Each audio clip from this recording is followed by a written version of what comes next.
I'm Sproins. Welcome back to FTB Beyond, and it has been a little while since the last episode. I haven't really had the time to record, but I have had a little bit of time here and there to get on and do some things, so let's talk about the things that I have done since then. First thing you might notice, we're no longer in the savannah area. I was getting tired of that brown dirt-looking grass, and I decided to move to a new suitable area. So this is where our new base is going to be, and the idea here is I want to have out here I want to have some kind of village. I already went ahead and threw this together real quick. I'm not really the best builder, but I like how this turned out. And this is kind of an example build of eventually what we're going to fill up this entire area, and it should look pretty cool. But we're also going to build our base, kind of like a lab, base of operations type thing inside the mountain.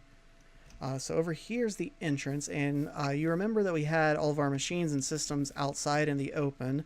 I've moved them. So over here we have, the Woot Farm factory and the Void Miner, and then this room is, this is where we process our ores that we get from the miner. There is one thing that I changed. I also made this little elevator, which is pretty cool. But one thing I changed is now we have all of the mob drops that we make go directly into this ender chest.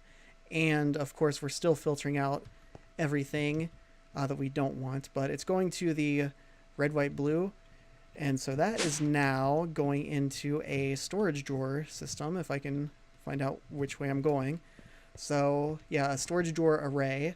And this is very similar to what I did when I played the Hermit Pack. So basically we have the controller slave, and then the drawer controller is behind that, and that is connected to an external storage thing, I think. I forget what exactly it's called, but anyway, that connects it to the crafting grid. So that's pretty cool. And it's a part of the system. We can open up the system and we can craft with stuff, but it's not actually taking up storage drive space. So yeah, pretty simple. Not really going to go into too much about that. That's pretty basic. I also obviously started making refined storage stuff. I started working on Crafter. So far I only have these patterns for the processors and stuff. But eventually I'll probably dedicate this side of this room to being auto crafters and such. But yeah, it's pretty good. I like how it's looking so far. Now, as for the, making everything look nice, obviously we just have stone. I kind of want to wait to do that until we can spare the resources to generate some building blocks. So most likely, I think that would be the resource miner, the void resource miner. Of course, we will need a little bit more power. Right now, all of the power that we have has its own specific thing that it's dedicated to. So that kind of leads into what I want to do next. I think I want to get a better source of power generation going, and I'm thinking that we can use big reactors, or extreme reactors, I think it's called now. We have been getting a bunch of yellorium. So 476 blocks. I don't know if that's enough to make all of the blocks that we would need. Though it could be.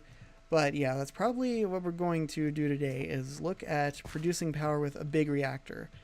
So I need to find a good place to put it here in the base. We already have all three of these places, all three of these rooms, I guess, kind of branch off. So I'm not really sure how exactly I want to do this. Let's see.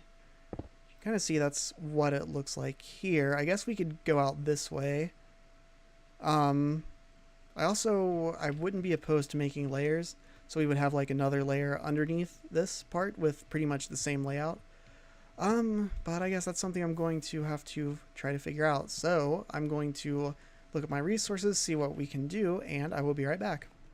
Alright, so a little bit of time has passed. I went ahead and kind of built up the crafting setup a little bit better. So first, you have to make the things to make auto crafting a little bit easier in the first place, and then you can start focusing on other things, but I went ahead and figured out all of the recipes and the amount of items that we need to craft up some extreme reactors. So I'm going to make 4 of them they're going to be exactly the same size, and 9 by 9 I think.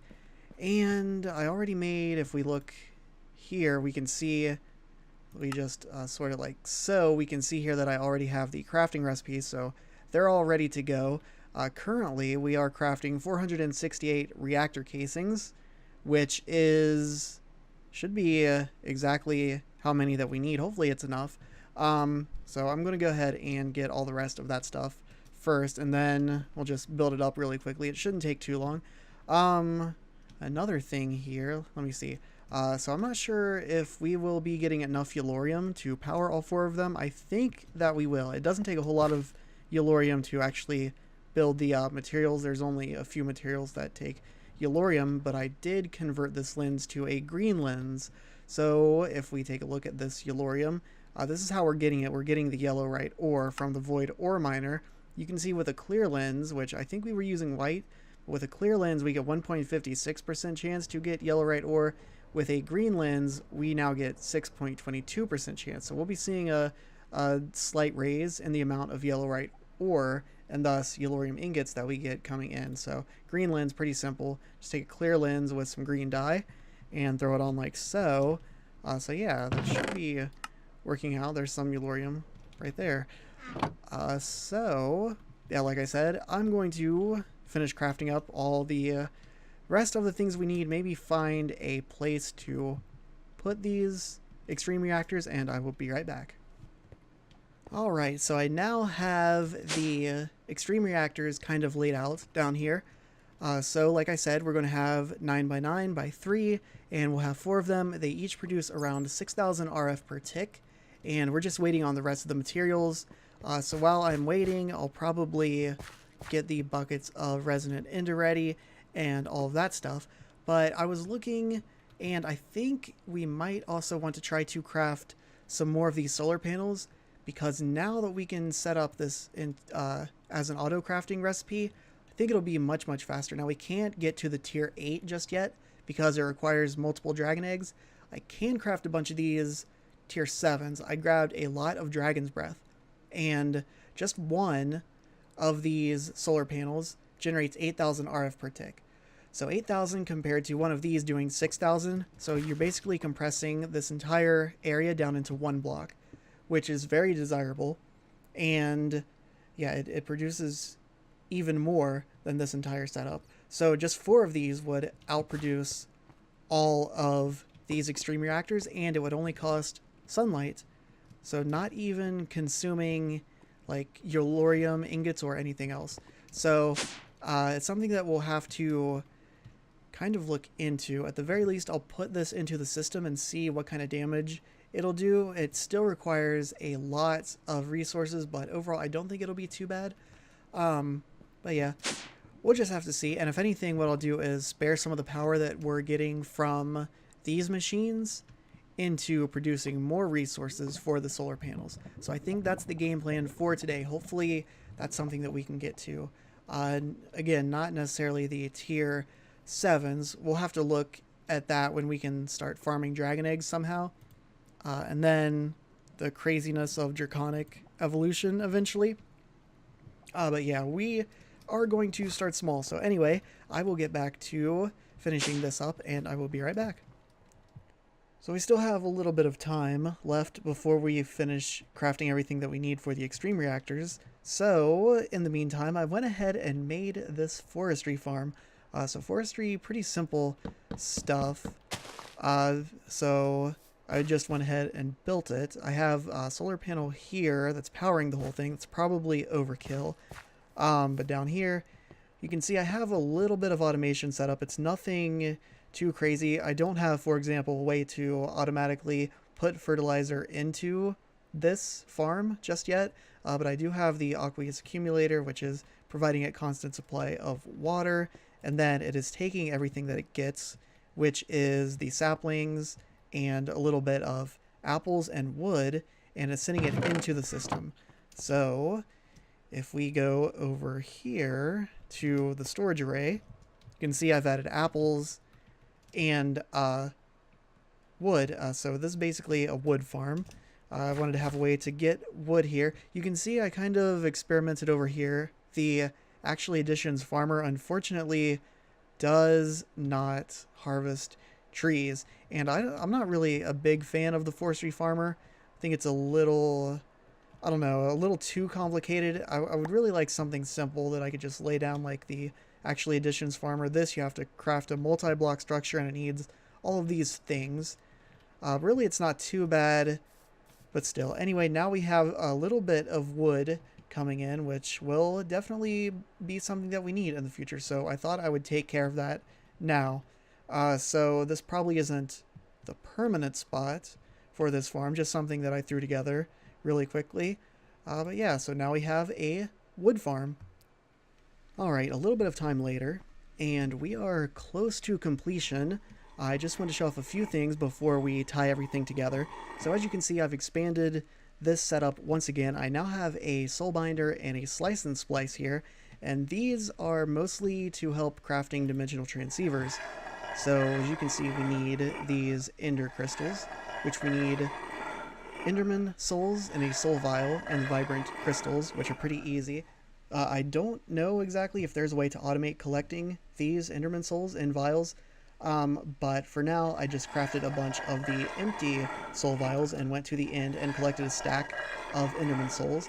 So yeah, they are in the system, and this can take from the system and craft what we need for the dimensional transceiver. I'm also borrowing this drum that we were using for the where is it? Over here, this thing, the auto fortune machine. Yeah, so it's just filling up the internal buffer for the time being, but I am auto crafting up 8 dimensional transceivers. I actually don't really have the resources for much more than that, mostly the soul sand. But hopefully we'll be able to automate collecting that soon too. I also put in recipes for, let's see, yeah, vibrant capacitor banks. So that's what we're going to use to store the energy that hopefully we'll be making. So yeah, this is doing its thing. And that's pretty much it. There's one more little thing back here. I kind of had to set up a temporary automated system. I'm not sure how to use liquids with refined storage. I think that it's possible. It's just something I haven't done yet. So I made this temporary magma crucible fluid transposer setup. I had ender pearls in here, buckets in here, and then it would just make me buckets of resonant ender, and we'll need these to use as the coolant for the extreme reactors. So yeah, again, it's pretty close to completion. I'm going to craft the last little bit of things and get this set up, and we'll be back and see what kind of power that we will be generating.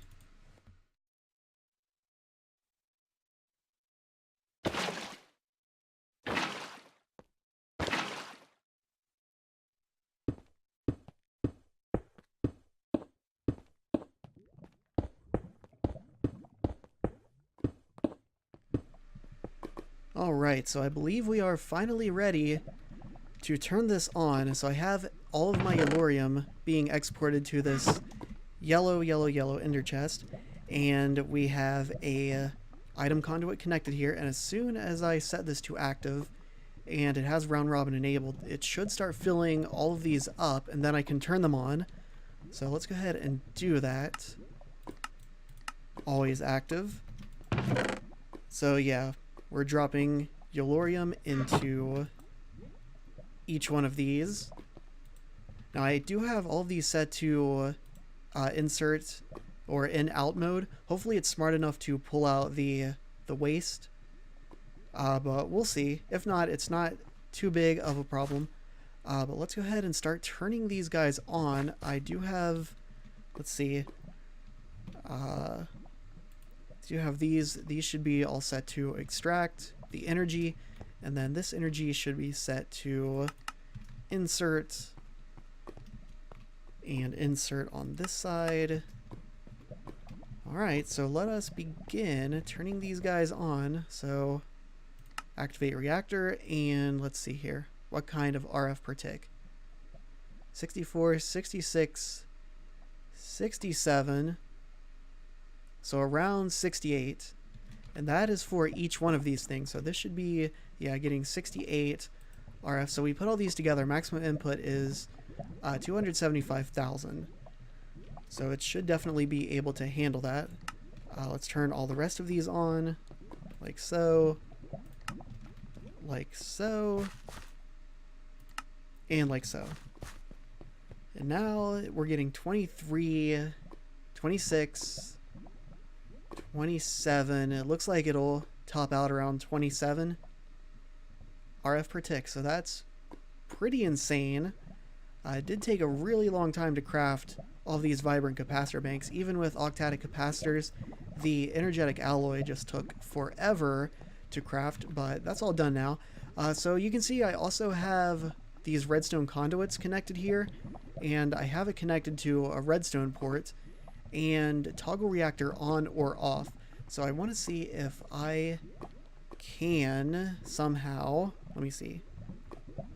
Let's pop this like right here. I crafted this monitor. Okay, and for some reason it doesn't look like it's going to let me view faces from the bottom, which is unfortunate because I kind of wanted this to be like so. So all I had to do is look up to see what kind of power levels that I'm at, but I guess it's not going to be a big deal. Anyway, maybe if I put it like that, yeah, at least I can see that way. I can do something like that, I guess. Let's connect this. So we'll connect it with this redstone.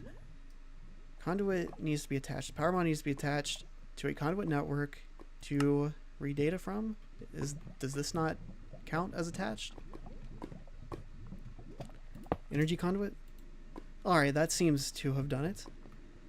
But basically what I want is when this thing gets pretty much full, we want it to turn off all of the reactors.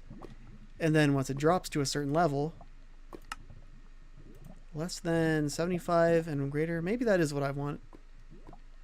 Stop emitting a signal. But I think what that'll do is... I'm not sure. I'll have to sit here and watch this, make sure. But that's something I'll figure out later.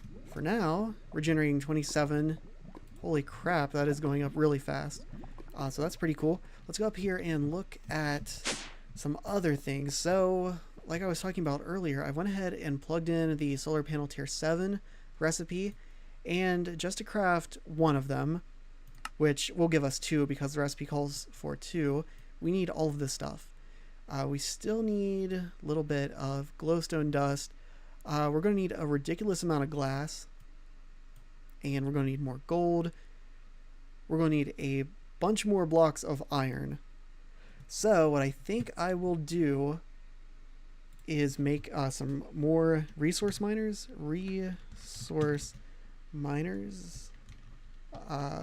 Actually, environmental tech, if I can spell correctly. I think I want to make tier 3 structure blocks. They only require ender pearls and the previous tiers, and we have a ton of ender pearls. We shouldn't have any problems crafting all of these, especially with the auto crafting. It should be simple. What I'm thinking is we already have the one tier 2, so maybe we'll upgrade that to a tier 3, and then we'll add 3 more tier 3s, so we'll have 4 tier 3 void resource miners, and then I'll also make the we'll have ore and resource, so we'll have 8, 4 of each. And I think that will be good for collecting all of the extra sand, and we also need soul sand, and we need a bunch more iron, gold, glowstone, things like that. So yeah, that's going to be the next thing that I work on. I'll probably do most of it off camera because we've already gone over how the environmental tech things work. But yeah, so we now are generating a crapload of energy. Alright, this is just about to hit the 100% full mark, so we will see if these things turn off when it gets that full. And it turned off, and these all turned off. Okay, so that is exactly what I want, so we shouldn't be losing any RF, and it's just squeezing out the last little bit. Alright, this is perfect. So unfortunately, it doesn't look like these are ejecting the waste material, which is okay. I think I might be able to make another access port if I made like another one and set it to outlet mode. I think. I'm not 100% sure on that. Something I might try. But yeah, this is working out pretty nicely. I'm quite happy. Oh, we are losing 1 RF per tick because this costs an RF for use. You can see now we're using about 3,000 RF per tick, and that is because I set up our dimensional transceiver. I just have one channel here, and I'm sending that over to the void ore miner, the first one, and I added the final speed modifier. I wasn't able to put all 4 speed modifiers down when it was only being powered by the solar panel because it just was a little bit, like a few hundred RF per tick under what was required. But now it's working just fine. And I also added another chest here, and I have these extractors set to round robin now, and that is because I will need some base ores. I have been just processing all of these, but I will need a few to craft some of the higher tiers of the structure blocks and things like that. But crafting all of those capacitor banks kind of drained me of gold, and I really need some gold now. So if we take a look, I already put them in the system. So if we just type in, like, well, we don't have type because here they are. So tier 3. So to craft 1, we need 56 of these blocks. So yeah, you can see we need gold, but we're missing it. So the idea here is to at least get 1 of the tier 3 ore miners up. Well, 1 plus this one. So 1 tier 3 that we'll put next to here or something. I could also probably change out this lens to get gold a little bit faster. But yeah, hopefully once I get those 2 up, I'll be getting enough gold to make the rest that I need. I also, to just get a little bit more gold, I put zombie pigmen. So they also drop gold nuggets, and at a really small chance, they drop gold ingots. Not so small that it doesn't happen, but yeah, we are slowly getting gold. We're also going to need a few gold blocks for the controllers.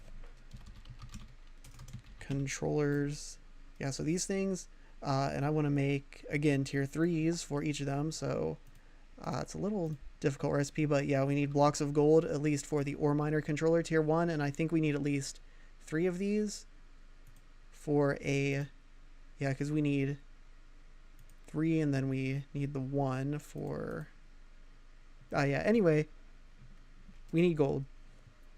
Alright, so looking back at the previous clips, I've realized I've been jumping around a lot in this episode, and I hope I'm not moving too fast, but I'm mostly doing just simple stuff that's been done over and over before. Everybody pretty much knows how these things go, and mostly also just expanding on simple concepts. So that being said, I've been quite busy since the last cut. I was going to wait until I finished everything, but there's a lot going on now, and I don't want to forget about anything. So let's go over here first. You could see I've expanded the environmental miners here. We have ore miners, and we have 4 of them, and they're basically just set up to... I have this chest here because you can't export directly from the ore miner. You have to have a chest next to it to export, but then you can export from that chest. So we have 4 of those. We have a few speed modifiers. Right now you can see I have these yellow lenses, and that is to get gold because I want more speed modifiers. Speed modifiers do bump up the RF usage, but with all of this, we're only using about 4,000 RF per tick, and that's including this over here, which is a resource miner. So the ultimate goal is to have 4 on each side. But anyway, we are taking everything that we get, routing it into these chests, and these chests all have filters. So for example, this red filter, there's I think only one thing. Yeah, uranium ore is going over to the smeltery because that's really the easiest way that I found that I could process uranium And then things like this, where's this going? We'll just take a quick look here. We have iridium and resonating ore. They go directly into a not sag mill, but the smelter, alloy smelter. This is for pretty much everything that goes directly into the system. The blue is for fortune, and then this is for this setup over here. So a simple sag mill and alloy smelter setup is enough to process pretty much everything that doesn't go somewhere else, which is the majority of things. So I do have an octadic capacitor in each one of these, and it's being powered by the old solar panel, which is still a pretty good source of power, and that's all going directly back into the system. So yeah, that's pretty much what I have going on now. The only thing is waiting on gold. Like I said, it's very heavy requirements for gold to get, especially speed modifiers, but just to also craft these. And of course I need more of the resource miners to get more sand. Again, the ultimate goal is to kind of get to the solar panel, the tier 7 I think it was. So that's pretty much what's going on here. I added more to the storage array. This is stuff that we will get from the resource miner, and a few things have changed since the beginning of this pack. So we no longer get like slimy grass from the resource miner. There's also a few blocks that we no longer get from the ore miner as well, like mana infused ore and black quartz. Thankfully we got a ton of black quartz before they removed it from the pack. But yeah, that's pretty much what I've been doing, and that's what I'm going to continue to do. Alright, there are a few more things that I remembered I should probably talk about. First of all, this ender chest. So this has these base unprocessed ores, which sometimes a crafting recipe will call for these instead of their processed form. So whenever I need to use one of these items, what I'll do is I will disconnect the item conduit so the items don't go and get processed, they just go into this chest. And that chest is connected to the system with an external storage, and that way we can just, you know, call them into the system whenever we need to use them. The other thing I made is the second refined storage system. So it is getting powered by the same solar panel that's powering the first one, but they are two separate systems. And the reason that I made this one is for item debugging. So for example, let's say, I don't know, one of these was full. It doesn't matter which one. But if I were to be getting items and one of these were full, they would start going into the disk drives instead of into their respective spot. And so it'd be pretty much impossible to tell. I did add these status upgrades. So there's this little bar here that I can see how full something is, but at a glance, you know, I might be looking and I might miss whatever is full. So I have to somehow figure out what is going into the system. So the way that I can do that is I would take out this first disk, because this is what everything goes into first. I would take this out, and then I would wait until I start seeing some items go into here. So this 0 would start to go up, 1, 2, 3, whatever, for any kind of items that I'm getting that should normally be going into a spot. So for example, let's just throw in this assembler. The assembler is a unique item, so it doesn't have a spot, but just for the sake of demonstration, we will pretend that it does, and you can see now we have stored 1. So I know that's an assembler, but normally I wouldn't know what it is, but I would know that it's the culprit, whatever is the problem that we don't have room for. So I would come over here, put this into the second system, open up the grid, and see assembler. So assuming that, you know, we had a spot for assemblers, I would find it, and then I would most likely add a storage upgrade or something like that. So yeah, hopefully that makes sense. Anyway, just thought I should talk about those two things. And now to get back to work for real. Alright, it's taken quite a while, but this is more or less finished. We have the 4 ore miners on this side, 4 resource miners on this side. Each one of them has 4 speed modifiers. I probably will add more speed modifiers soon. I just want to see if everything could keep up with only 4, and so far everything's working out just fine. I got rid of all the conduits, and now we're just using dimensional transceivers. So we are sending everything to a process dimensional transceiver and just receiving power from the main one. The process transceiver is this one, and it says no power. Yes, because it doesn't need to be powered. It's only receiving items, and then it's dividing those items up, sending them where they need to go. And right now I also currently have all of these set to yellow lenses. For the ore miners, it's to get gold a little bit faster. For the resource miners, it's to get sand a little bit faster. So yeah, everything's working out just fine. It looks pretty nice to see all of these resources going into the system so quickly. And over here I did change up this setup a little bit. There might be a more efficient way to do this, but I went ahead and just made 3 sag mills and 3 alloy smelters. That way it's able to keep up with everything, and they of course all have octadic capacitors. So one more thing we should check out, and that is how much power we're actually using. And you can see out 84, 8500, somewhere around there, still less than half of the power that we are generating. So now I think we're ready to craft a solar panel tier 7. So here's the thing. We can craft one of these right now. We will get 2 from this recipe, but it says we have everything that we need. We don't really need a whole lot of sand, but available 4. So these are the solar panels that we were using previously. So I went ahead and rounded them all up, replaced anything that they were powering with dimensional transceivers. However, if we remove these and then say we want to craft the solar panel tier 7, now suddenly we need almost 3,000 more sand. So a lot of sand goes into this, and we are getting sand at a pretty decent rate, but it's going to be a while before we have enough to we can craft a bunch of these solar panels. So I might have to, I don't know, maybe set up a quarry or some kind of system. We do have a lot of cobblestone. There might be a way to turn cobblestone into sand. I think there is. We can use like pulverizers and stuff like that. But for now, let's go ahead and make these solar panels. Generate 8, so 16. So just these 2. Let me go ahead and put this back in here. So just these 2 that we're about to get could replace all of our power setup and still be enough to power all of the resource miners and ore miners that we have. But anyway, start, and craft 2, craft 1. I think I accidentally started twice.